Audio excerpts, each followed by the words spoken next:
Quarta corsa, la prova Gentleman di giornata, categoria F per cavalli anziani. Sono in 11 al via. All'1 Bimbo di 1000, 2 Asia LL, 3 Spirit Roby, 4 Vico del Ronco, 5 Crown Stecca, 6 Brivido Rich. In seconda fila 7 Butterfly Horse, 8 Commander Lake, 9 Amelie Pan, 10 Cinzia, 11 Un Sogno Sartor. Favorito Crown Stecca numero 5 Matteo Zaccherini, le alternative Brivido Rich, Butterfly Horse, Amelie Pan. La macchina prende velocità e si prepara al lancio.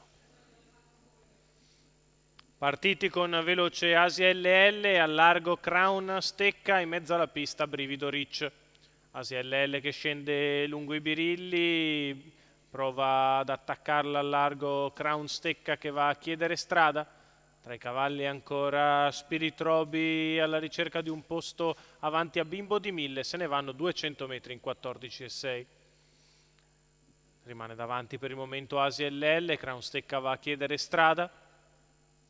Potrebbe presumibilmente ottenerla, per il momento la leader però è bella ardente.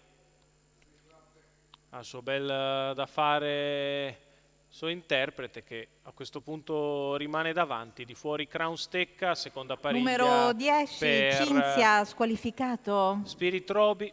Alla corda c'è Bimbo di 1000, rimasto in terza ruota, scoperto Brivido Rich che retrocede in ultima posizione. Se ne vanno 600 metri molto allegri sul piede dell'1,14 e i 600 di Asia, gli 800 di Asia LL in 59,5. Crown Stecca allo scoperto, alla corda Bimbo di 1000, seconda pariglia per Spirit Roby, poi lungo i birilli Butterfly Horse, ancora Vico del Ronco e quindi Amelie Pan. La leader continua a gran ritmo, 1,14,5, i 1000 di gara di Asia LL che si mantiene in vantaggio su Bimbo di 1000 che prova ad avvicinarla, Crown Stecca che soffre di fuori.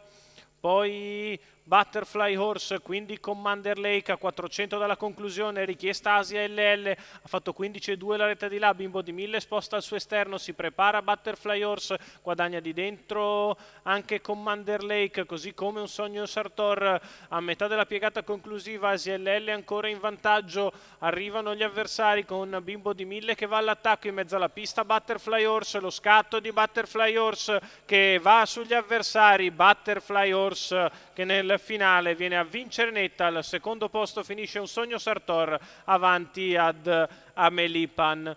1,15,1.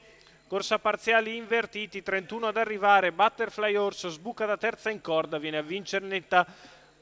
Patrick Romano in salchi per il training e la proprietà di Franco Baldini, la vittoria della figlia di Nesta F con ottimo finale sugli avversari che erano stanchi. Vince netta al secondo Un Sogno Sartor, al terzo Amelie Pan nella corsa degli attendisti.